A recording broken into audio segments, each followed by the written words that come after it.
একবার রবীন্দ্রনাথ ও গান্ধীজি একসাথে বসে প্রাতরাশ করছিলেন। গান্ধীজি খাচ্ছিলেন রোজকারের মতো পরিচ এবং রবীন্দ্রনাথ গরম লুচি। গান্ধীজি বললেন, গুরুদেব, তুমি জানো না যে তুমি বিষ খাচ্ছ? উত্তরে রবীন্দ্রনাথ বললেন, বিষই হবে, তবে এর অ্যাকশন খুব ধীরে, কারণ আমি বিগত 60 বছর যাবৎ এই বিষই খাচ্ছি। রবীন্দ্রনাথ একবার এক ভদ্রলোককে বললেন, আপনাকে আমি দণ্ড দেব। ভদ্রলোক ভীষণ বিব্রত হয়ে বললেন, কেন গুরুদেব, আমি কি অপরাধ করেছি? রবীন্দ্রনাথ বললেন, গতকাল আপনার লাঠি মানে দণ্ডটি আমার বাসায় ফেলে গেছেন, এই নিন আপনার দণ্ড।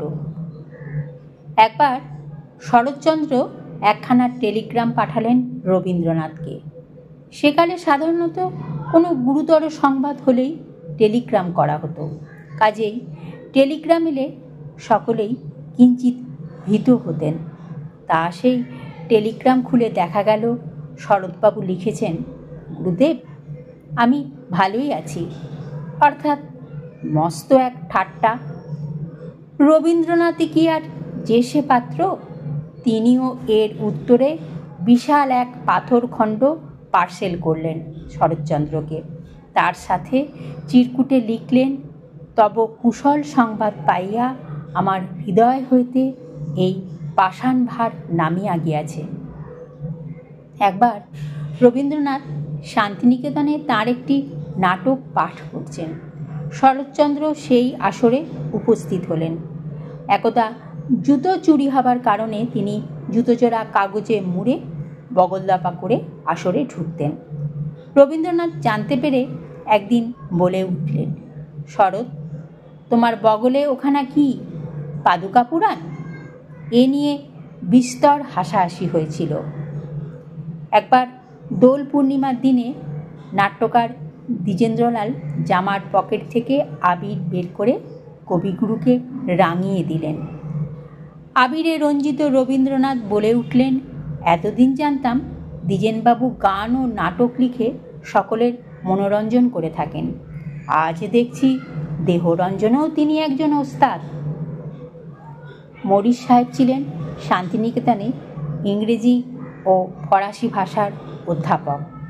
একদা তিনি তৎকালীন ছাত্র প্রমথনাথ পিসিকে বললেন, গুরুদেব চিনির ওপর একটি ভারী মিষ্টি গান লিখেছেন। তারপর গাইতে শুরু করলেন, আমি চিনি গো চিনি তোমারে। প্রমথনাথ জিজ্ঞেস করলেন, চিনির ওপর এই ব্যাখ্যা আপনি কোথায় পেলেন? উত্তরে মরিস সাহেব জানালেন, কেন, স্বয়ং গুরুদেবই আমাকে বলেছেন এ কথা।